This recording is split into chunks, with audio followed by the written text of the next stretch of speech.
हेल' लोगोफोर, नोंथांमोननि गेजेराव आरो आं मोनसे भिडिअ लानानै फैबावबाय। बे भिडिअआनो जादों जोंनि बर' सावथुन मुलुगनि मुंदांखा फावखुंगुर बिथां अम प्रकाश खेरखातारिनि बाय'ग्राफिनि सोमोन्दै। नोंथांमोनहा बिथांनि बाय'ग्राफिनि सोमोन्दै मिन्थिनायनि सिगांनो दासिमबो आंनि बे चेनेलखौ साबस्क्राइब खालामनानै लायाखैब्ला चेनेलखौ साबस्क्राइब खालामनायजों लोगोसे सेरावनो थानाय नटिफिकेशननि बेल आइकनखौबो अलाव थुनानै होदो। फैदो दानिया बिथांनि बाय'ग्राफिनि सोमोन्दै मिन्थिनानै लादिनि। बिथांनि गुबै मुङानो जादों अम प्रकाश खेरखातारि आरो बिथांनि हम टाउनआ जादों बरपेटा रड। बिथाङा स्कुलिंखौ सेन्ट जसेफ हाई स्कुल बरपेटानिफ्राय खालामदोंमोन आरो कलेजखौ बि बरुवा कलेजनिफ्राय खालामदोंमोन। बिथांनि रिलिजनआ हिन्दु आरो बिथांनि जोनोमा जादोंमोन 4 जुन 1978 मायथाइयाव। अब्ला बिथांनि बैसोआ दा 43 बोसोर। आरो नोंथांमोनाथ' मिन्थिखायो बिथाङा दा हाबा जाबाय आरो बिथाङा 2 मार्च 2012 मायथाइयावनो बर' सावथुन मुलुगनिनो फावखुंग्रि बिथां बरसारानि बसुमतारीजों हाबा जायो आरो बिथांमोनहा दा सासे फिसालाबो दं। आरो बिथांमोननि फिसाज्लानि मुङा जादों शिवम खेरखातारि। आरो बिथांनि हबिसफोरा जादों मेथाइ खोनासंनाय आरो बेरायनाय। बिथाङा बर' सावथुन मुलुगाव 2017 मायथाइयाव साबसिन फावखुंगुर महरै बान्थाबो देरहानो हादोंमोन। आरो बे साबसिन फावखुंगुर महरै देरहानो हानाय सावथुननि मुङानो जादोंमोन खैना आरो बे सावथुना 2016 मायथाइयाव दिरुनजादोंमोन।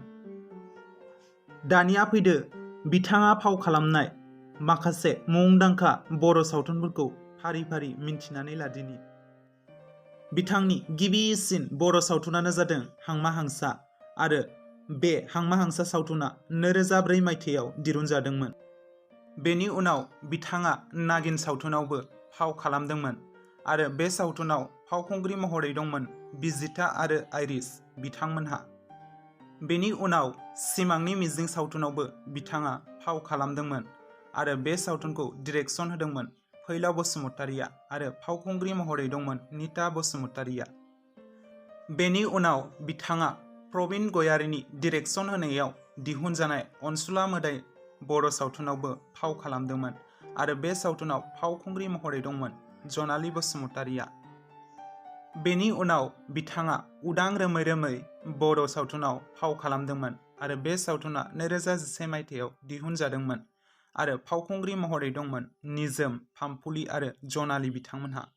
बेनि उनाव बिथाङा सना माइनाव सावथुनावबो फाव खालामदोंमोन आरो बे सावथुनाबो 2011 मायथाइयावनो प्रबिन गयारीनि डिरेक्सन होनायाव दिहुनजादोंमोन आरो फावखुंग्रि महरै दंमोन जनालि बसुमतारी आरो रिंकी।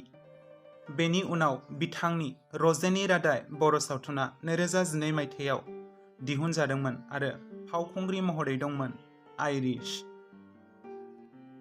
बेनि उनाव बिथाङा मिस्टार बड'लेण्ड बर' सावथुनावबो फाव खालामदोंमोन आरो बे सावथुना 2012 मायथाइयाव प्रबिन गयारीनि डिरेक्सन होनायाव दिहुनजादोंमोन आरो बे सावथुनाव फावखुंग्रि महरै दंमोन पामपुली आरो जनालि बिथांमोनहा। बेनि उनाव बिथांनि खैना सावथुना 2016 मायथाइयाव फैलाव बसुमतारीनि डिरेक्सन होनायाव दिहुनजादोंमोन आरो बे सावथुनाव फावखुंग्रि महरै दंमोन जिरिना ब्रह्म आरो हेलिना दैमारि बिथांमोनहा।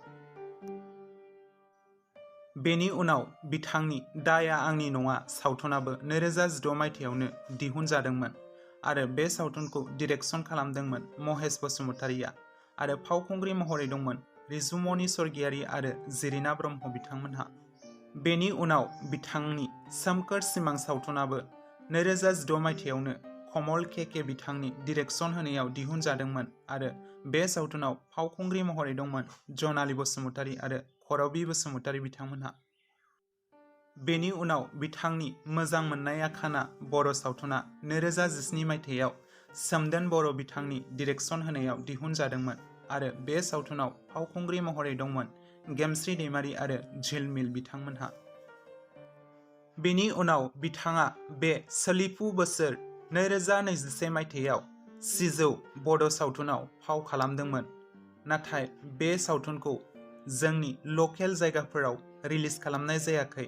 बे सावथुनखौ बिथांमोनहा दा फिल्म फेस्टिभेलफोरावल' दिन्थिग्रोनाय जादों आरो बे सावथुनखौ डिरेक्सन खालामदों बिशाल पि सालिहाया आरो पेन्जी ब्रह्म बिथाङाबो बे सावथुनाव फाव खालामदों। आसा खालामदों बे सिजौ सावथुनखौ लकेल एरियायावबो एबा बे बड'लेण्ड ओनसोलावबो थाबैनो रिलिज खालामनानै होगोन होननानै, मानोना बे सावथुनखौ नायनो थाखाय बयबो हांखुर जानानै दङ। आरो मिथिनो मोननाय बायदिब्ला बिथांनि फैबावनो गोनां गोदान बर' सावथुनानो जादों मैहुर।